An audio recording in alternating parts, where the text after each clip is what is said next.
In today's business world, change is the only constant, and mastering transformation is the ultimate key to success. Welcome to Shift and Thrive. I'm your host, Natalie Nathanson. Each week, we'll bring you conversations with CEOs who delve into how they successfully drove critical change in their organization. This show is sponsored by Magnitude Consulting, bringing you the thinking power of a growth consultancy and the getting it done power of a full-service B2B marketing agency. Today's guest is an accomplished high-tech executive and a builder at heart. He's known for turning early-stage ideas into market-ready products. He started his career at IBM and in Israel's elite IDF tech unit, and has spent over 20 years leading and advising ventures of various sizes, from guiding a product from concept to exit, to helping AI-powered companies scale, and his focus always on bridging innovation with real-world impact. More recently, he's been a professional CEO and investor, often focusing on how AI is reshaping leadership and innovation, as well as broader societal impacts. He's currently the CEO of Accelario, a platform that helps teams speed up development and testing with secure, automated data delivery. Yossi Carmon, welcome to the show. Thank you so much, Natalie. It's a pleasure. It's great to have you. And I'd love to kick things off by digging into one of the transformation stories that's really shaped how you lead today. So I'd love to start by asking you, what would you say is the biggest takeaway from a major company transformation that you've led? That's a big question. I think that my first startup and my last one, both of them are big issues for me. The first one is because I just jumped heads first to the world of startups and without understanding anything. And I think I had pure luck and maybe good instincts, but luck was with me along the way.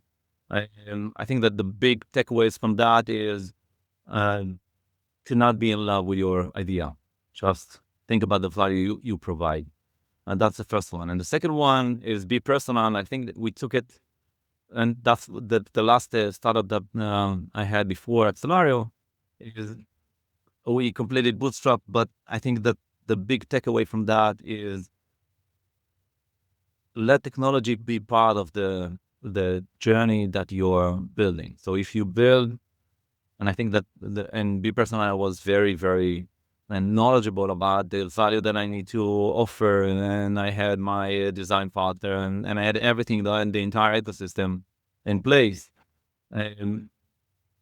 But what's great about Be Personal that we built Be Personal from the ground up based on AI. We didn't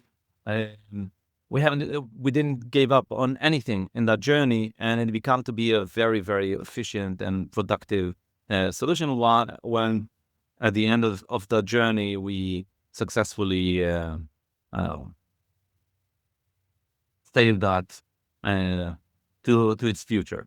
I think those big takeaways, that the learning curve that I had from the first one to the last one was the journey, not to fear out from technology, but not to give it a huge space or a huge place in your next startup.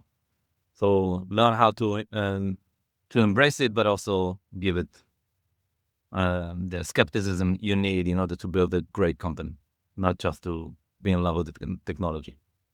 Yeah, I think that second point is an interesting one. And the way you phrased it, let technology be part of the journey that you're building. And how do you think about that? And do you have an example maybe of kind of finding that right balance between using it, but it sounds like you're saying not be kind of too enamored by it, maybe? Yeah, I think that when you are a founder, and I think it's also the big challenge, the big difference between being a professional CEO and being a founder. And I've been in both roles. When you are a founder in the beginning, you're very in love with your creation. So it's your baby, and you're trying. And most of the founders are starting this journey because they're in love with the technology. They think that the technology can take this new idea to the next level, and you're building something great in your head. It's probably an amazing solution, but you mostly don't see the customers. So you've built a spaceship that can take everyone to Pluto, but nobody can live on Pluto. So how it will help anyone to travel to Pluto? But if you think a little bit and have your design partner, and not be in love with the technology and your idea and everything, and let technology also be a very significant part for the what you are keen to build, but also think, and not everything will come with technology, but some of it will be just simple, stupid things that the customer needs. You can build an amazing solution that add the key value, the differentiation that you can provide your customers that enterprises cannot provide, but also uh, build something that people will use it, and you'll have customers. And I think this is the major issues that young founders have. They they are in love with their product, like it's a small baby, and they're in love with the technology, with AI. They want to develop everything. Everything AI can do everything, and I agree with most of it. But still, customers are not there yet. They are less cared about AI, replacing jobs, replacing them, and maybe not.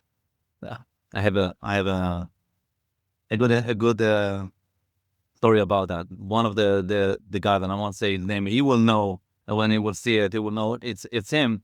But he everything he is doing with ChatGPT. He's writing whatever he wants. His prompts are not that great, and that's the reason he also get results that he's not reading. Copy, paste, and send it. And well, many times it's just he gets slammed back from the customer saying thanks, no thanks, we don't want it, and he doesn't read even the result. And in the result, there are so many stupid things that if you would just read it, you would adjust it and adapt it and use AI as needed. And I think that also in when founders are in love with technology, with AI, that it will do almost everything. I think also then you're so depends on that, um, that you miss what uh, you miss the right path or the right product that you need to actually build. Yeah, Um, I would say that, definitely resonates with me. And I think when we are working with, I guess, any founder, but I'm thinking especially kind of early stage founders, or at least kind of before that point of kind of successfully having scaled up the business, is like it's a very cool and impressive technology, but forgetting about the voice of the customer and right what the customer wants, what they needs, how are they doing it today, so you understand truly like who and or what are you competing against, what integrations might they need to be able to kind of use the product in a way that's like helpful to their day to day. And that's both then the product as well as then kind of the messaging and capturing in the customer's words, how are they describing it? And I think at like various points throughout that cycle, there's places where it's easy, as you said, to forget. But then you see on the other end of that, when you do kind of fully align with customers, either as design partners or kind of in aggregate, how are they talking about the solution area, what yeah. that can do for a company? Yes, definitely. I'm curious to ask you, how do you help a founder to get out of that mode? So talking to customers is one, of course. Yeah. Are there other things that you think are helpful? Yeah. If we're talking about general, like 30,000 feet in the air, I think having, if you look at yourself and you see that, if you say a lot of no to your customers, like, look, I have a payment system and all I need is wire transfer. And you say, we're not dealing with it. This is all technology. We're not supplying it. Then you're in love with your technology. You stop listening to your customer. You start understanding what's the value you're providing, and you're losing the market because other enterprises are offering that, and they will be there, and you will be irrelevant. The other part is that, and again, it's a story of two young people that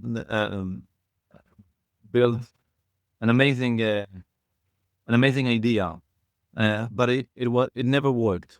And and I think, and I'm taking it into a different direction, because this is something that a lot of founders, because they're in love with their idea and they think that AI is the new god. I wanted to write an article about that, but my dad said, no, don't go there. It's too risky.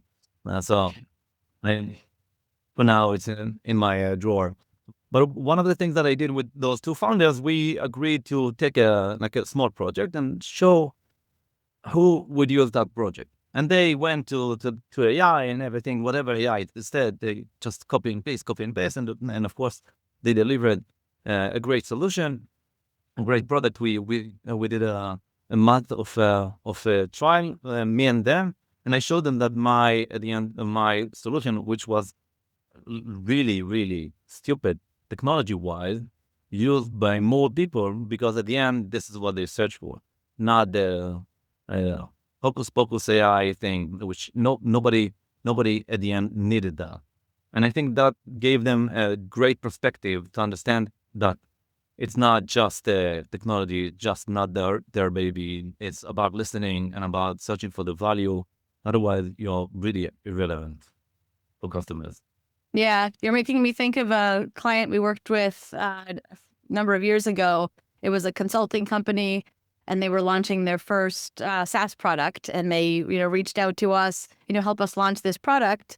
Of course, a few months too late from ideally how long you want to be kind of working on this, but really they were thinking of like a press release and help with some campaigns and things like that. And as we looked at it, it felt like the customer wasn't ready for the product as it is. Like there was a mismatch between what the target market could do on their own and what the SaaS product could deliver, and actually ultimately like worked through making it more of a tech-enabled service. And that worked very well.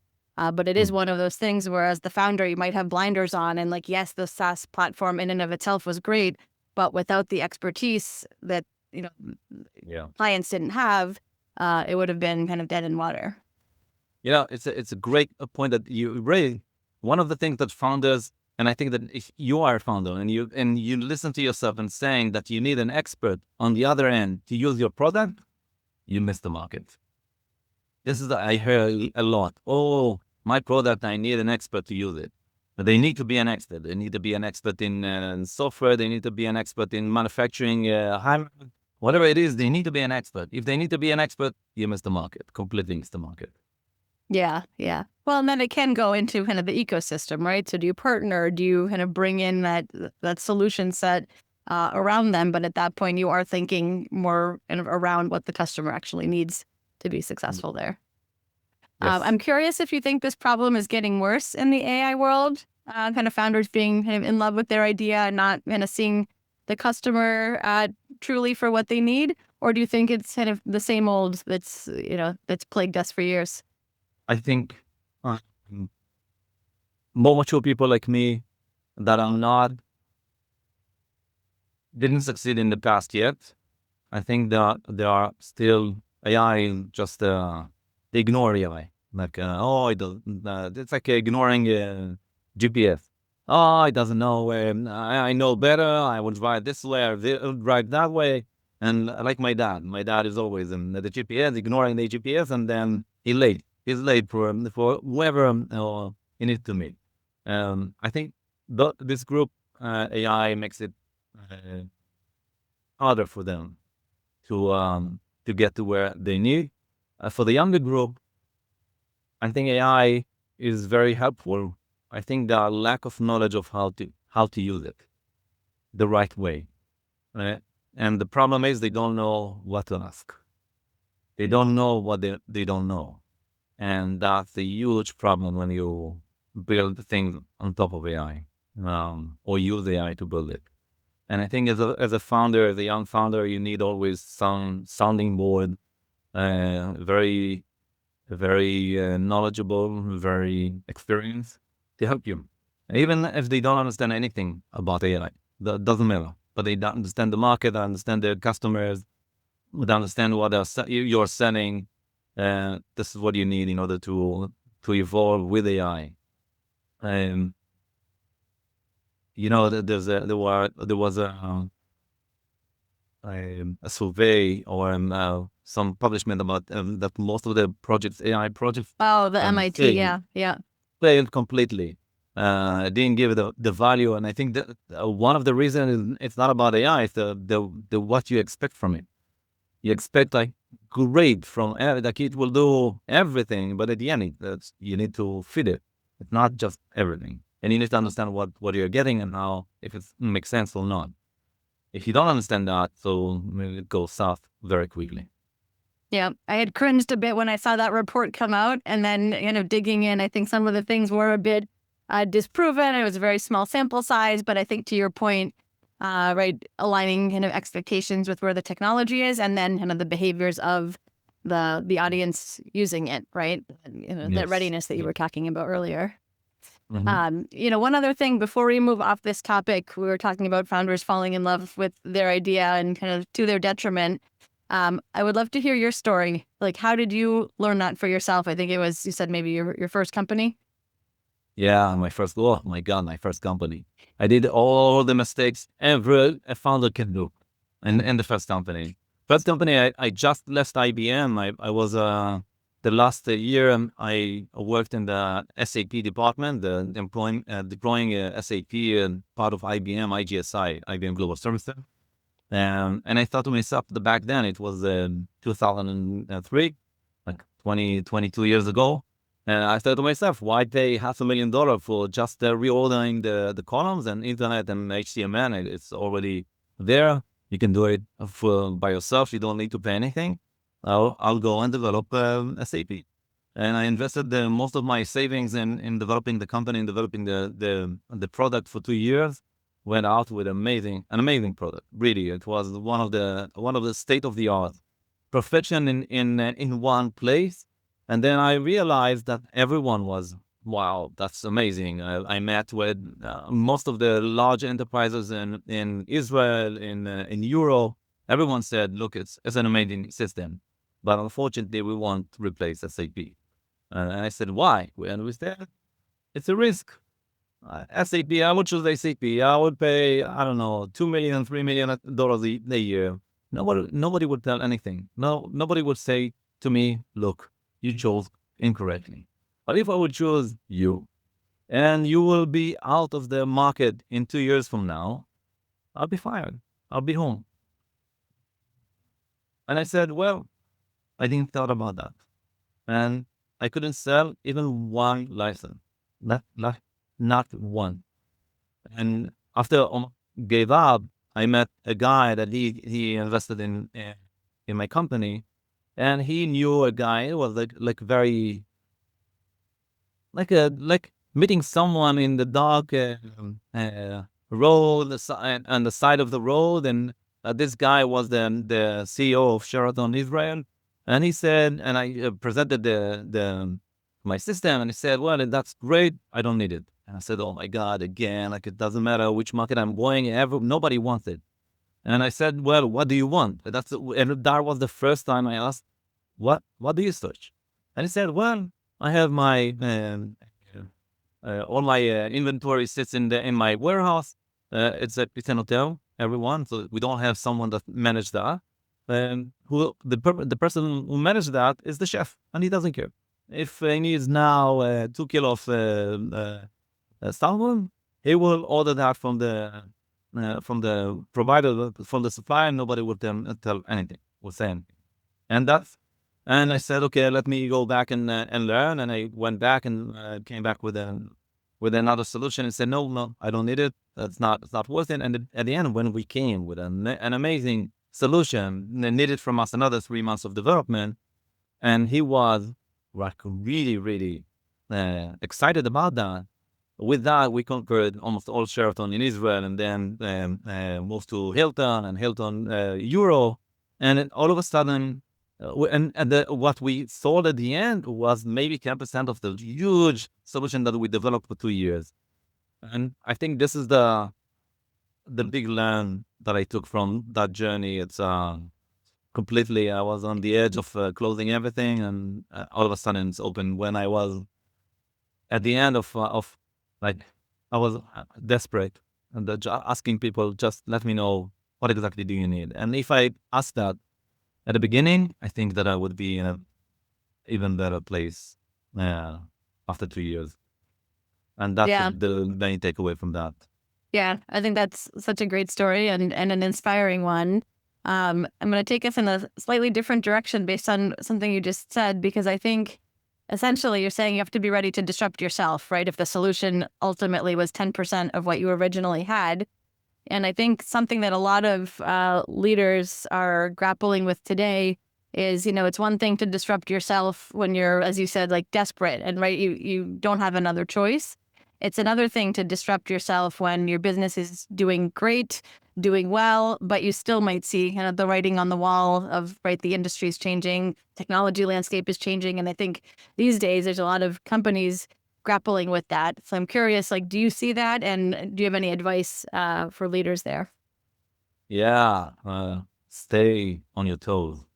The market is changing drastically. I think with AI today, it's on a daily basis. You need to change pricing. You need to change go-to-market strategy. You need to change the product messaging. You need to change almost everything on even the messaging on social media. You need to change that. You need to talk differently. You need to be more authentic. You need to adjust. I think if you do not adjust and you're not adapt and you're not growing and evolving, you don't know, but you're dying. And it will hit you. I think in the past, it's like when I was when I worked in IBM, there were a study. Uh, the average age of the large, I think SP 500 companies, and it was 75 years. You know what's the age today? Right. 20, 20 years. Like the survival of large enterprises is very, very short. Even if you're a startup, it's even shorter. Like if you're not being bought or you're not doing differently or you're not fighting all day long, you just like it takes nothing, like a quarter two, and you're out. And with AI, and I think that when AI was out, I told that almost to everyone I met. I'm like, if you won't join the AI revolution, you won't be there. You want, you will be dissolved into the past. Now, so founders need to be on their toes, always to ask questions, and that takes me to maybe another angle. Like 20 years ago, when I established my first startup in 2003, if you, if I, like, I felt unlucky. Like many people around me, they had their father is very in the industry, is a businessman, have a connection, or they found they could talk to someone. He was on the board, and they had knowledge around them. Maybe not, maybe limited, but they had knowledge. I didn't have nothing around me, and I felt unlucky because I didn't have any way to learn. When I got to the point that I understood what I need to learn, like market research, my audience, everything around me. I learned that I need to spend money. I need $5,000, and I need to wait 2 months because market research took a lot of time. Today, market research, you're doing it in an hour. If I have questions, and I can do it in real time. I don't need to hire anyone. I go to ChatGPT, and it could be Gemini, it could be Grok, it could be whatever you're using, and you can write down whatever you want to research, get the knowledge, understand the main pain points, take why your customers have those main pain points, what's the priority, the weight for each one of them, how it will affect the pricing, your pricing, compared to your competitor. Like you can do an amazing market research in an hour and then adjust and adapt really quickly. So you don't need to be like always in 200%. I don't know. It's like an engine working on 200% every day. You just need to uh, open your morning, ask questions, research what's going on in the market today, or read the news, and if it's your competitor or whatever it is, and ask what will make a difference with your customers today and why, and always be there. And the market is changing rapidly. Yeah. Rapidly.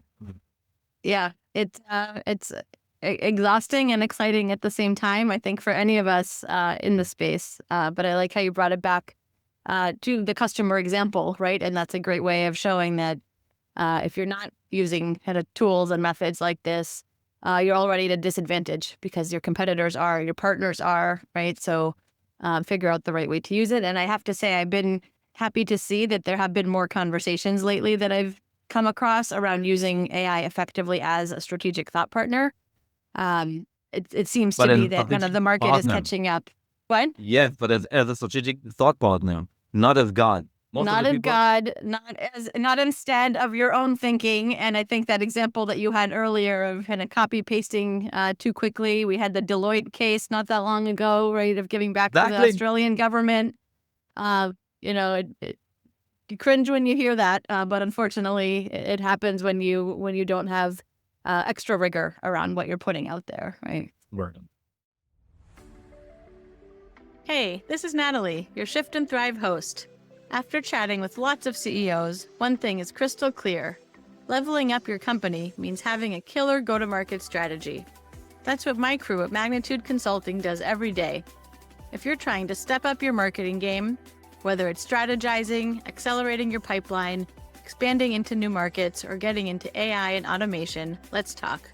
No pitch, no pressure, just good conversation. Visit shiftandthrivepodcast.com/Natalie to schedule a time. Can't wait to connect. I'd love to take us in a slightly different direction next. And I know in your background, you've been both a founder and a professional CEO. So would love to hear, what have those two different experiences taught you about leading, and, what have you learned from the difference between the two? As a founder, I think most people want to see the exit at the end of the road.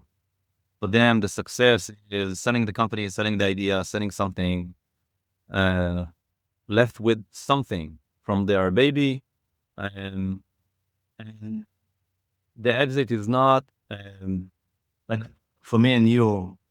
An exit would be a great financial success.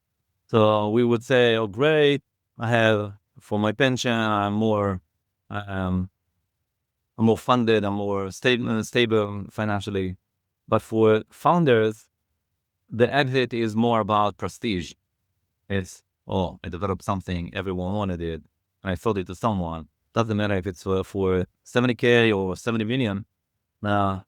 It's a prestige. They bought my baby, what I developed. And I think it's when you become a professional CEO, you stop looking at the prestige, because it doesn't matter, because there's really a fraction of people that actually exit. And without saying, I think that founders and company owners, if they have customers, they don't understand that they don't need to close; they can sell the company. And from here, just in the premises, if you have a company and it's about to be closed, and you don't know what to do with the technology or the company, and you have customers, don't close it without selling it. You can sell it. There isn't a company you can't sell with customers, of course, not without. There are some technology companies that you can sell also the technology. But I think back to the topic, a professional CEO looks at the growth that you bring with the product. And if a product is not performing, you kill it. You don't need it. You need the performance. You need the growth. You need the success, the financial success. The founder, and me included in the past, I thought that the product is the key, regardless. And if I would change it, and positive win was one of that. If I will develop more, if I will make it very more perfect, then people will buy it. And no, people will buy even the stupid thing as long as it gives them what they need. They don't need perfection; they need value. Um, and that that's the main, I think, lessons I took from being a founder and being a professional CEO. And also, back to the value. Value is the key. Yeah. You're making me think of a guest I had on the podcast a little while ago, Rich Walker, and he runs a successful company, and had the thought of what if I promoted myself to our professional CEO? So, just the CEO mindset. What different decisions would I make if I were looking at it through that lens? If I had a board to report to, if I had an owner that wasn't me, and it was so interesting to hear him talk. And I actually took a lot of lessons for that for myself. I brought it back to my entrepreneurs organization group of other head of CEOs and business owners. Nice. And I think even before bringing in a professional CEO, you can kind of push yourself to think along those lines. Yeah, I took a board as something that is there. I never acted in a company, even as a founder, that I didn't have a board. But I don't know how to work without a board. I think board is very important. Yeah, yeah. Any advice then for companies that don't have one on Build one. the core building blocks? Who would you put in there? Oh, that's a great question. The first, I think that every board of a company needs to be at least five, not more than five. And five is enough. But you need, I think you need a CFO to be there, a financial guy. You need, if it's a professional company, you need someone from that area. You need someone for marketing, sales to be there, and you need someone that understands investors and will track them. Those are the people, and of course, you need you as part of the board. Those are the people that you would need in your board. Don't bring two people with the same qualities. Just waste of a seat. Yeah. And when you're coming in new into an organization as CEO, are there, how do you build trust with the team quickly? What are the first things that you do? First is to get to know everyone. Talk to them, understand their what qualities they are bringing to the work. That's the first time. I think, I don't think, I know that I manage with my heart, and I'm not getting into never, even if people are angry, I'm not getting into being personal. It's never personal for me. But I think that one of the most important part is take decisions fast. So don't take things too long. Like if a person is not suitable for where he is, and he's a great person, and you can move them to be something else, move them. If they're not aligned with the company culture, move them out. If you meet someone in interviews and they're great, but they're not great for that position, but are great for something else, and you can take them there, take them. Don't lose them. But the trust, I think, maybe my people can say that. I don't know. Um, I think I'm honest. Honesty and clarity is key for every leader. People need to understand where they're going, why you decided like that, why you decided A and not B. What do you see in general, like not just 2 steps ahead, but 10 steps. What do you see as a strategy? And be very, very genuine, not full of shit. And I'm sorry for the language, but it's something that I see a lot in people that come for the title, not come to actually lead and succeed. And it's important. Yeah, I think I very much like that last point, because I think being in it for the right reasons makes a whole world of difference. And one other question for you in this arena is, what advice would you have for founders to be aware of when the company has outgrown them? What kind of barometers would you share? I would say, from my own perspective, when you feel, when I felt, um, in positive way, and with my first startup, I felt from the beginning that I'm in big shoes. Like I don't know left or right. I didn't know how to handle the finance. I didn't know how to engage with customer correctly. As a founder, like I was really in love with the stock investors. It took me 2 years to learn that, and I spent almost all my savings during doing that. Now, but after that, I think that when it's not, uh, it's not you have that this glass ceiling. You need to know you don't need to move out from your position as a founder, as a CEO. You need to bring the right people under you. You don't need to be afraid from strong people that will be executives in your company. You need to bring people that can be every one of them. And this is something that I see a lot with the founders. They are afraid. They have a board. They're afraid to bring an amazing salesperson, an amazing CFO, and an amazing CTO, CIO, because they're afraid they might replace them. Or the board will see them as successful. They will say, okay, you know what?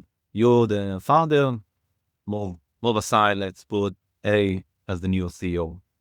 And I think a good founder, a strong founder, is a guy that or a woman that's not afraid to bring strong people under them.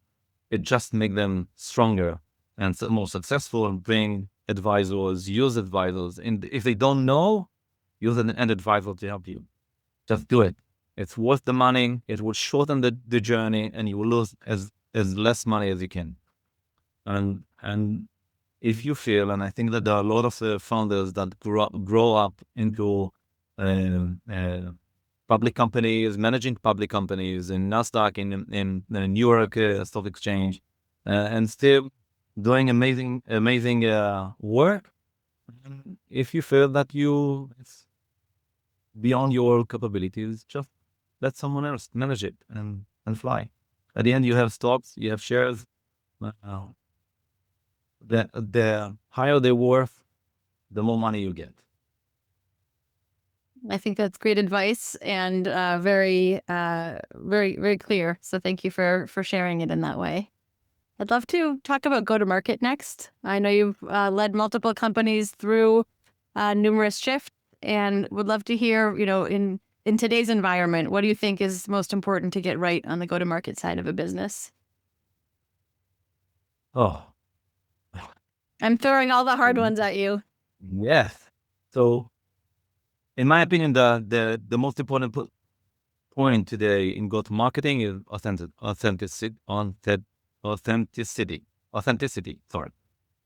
Um, that's the main part. With AI today, with everyone being able to generate content, if it's video, if it's even messaging, whatever you have, you can do it with AI and social media and everywhere. It is like there's a almost 1,000%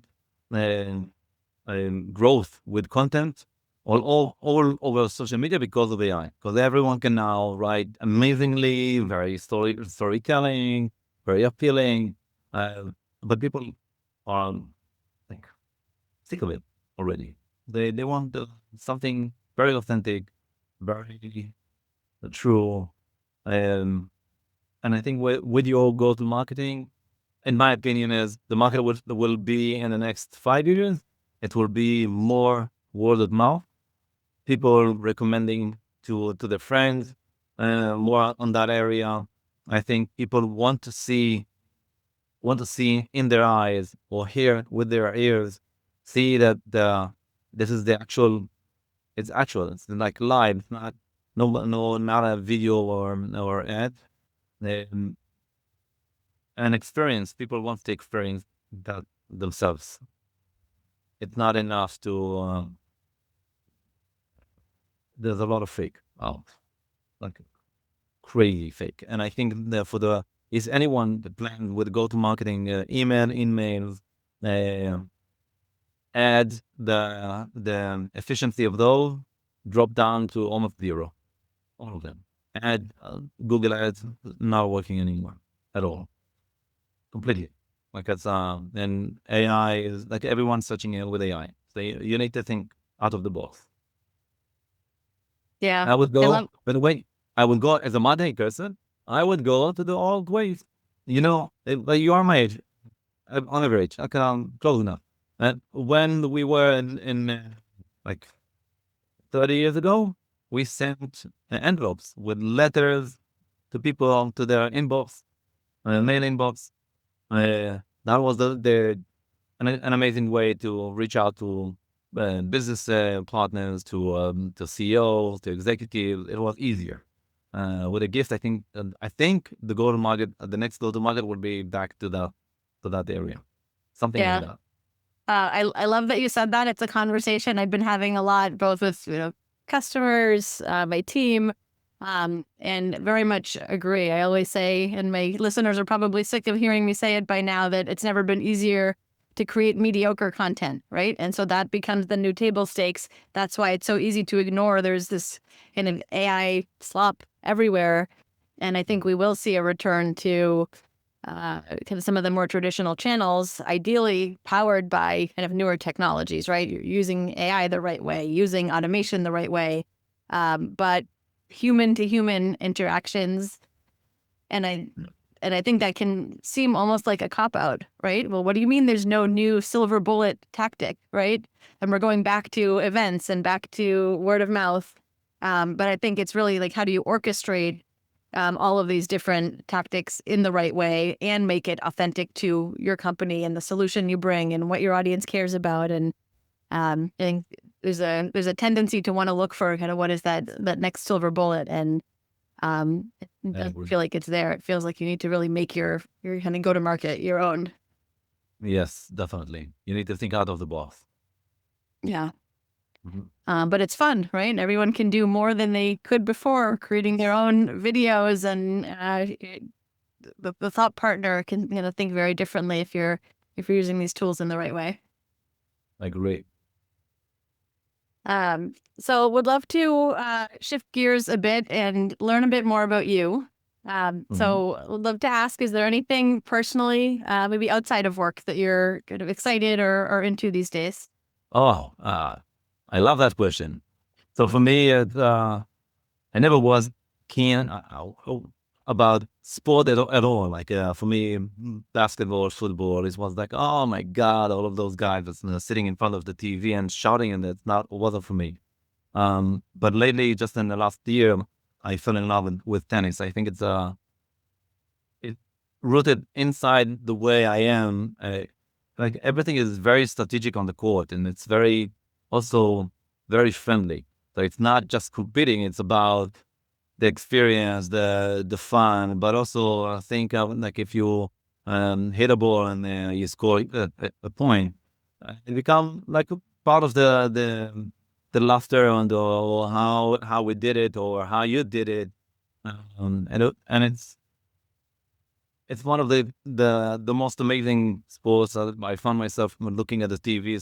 One of the days, my son came to visit me, and he said, "Oh, what are you watching?" And I said, "Tennis." He said, "Oh, really? You never watched like any sport?" I said, "Well, I'm not.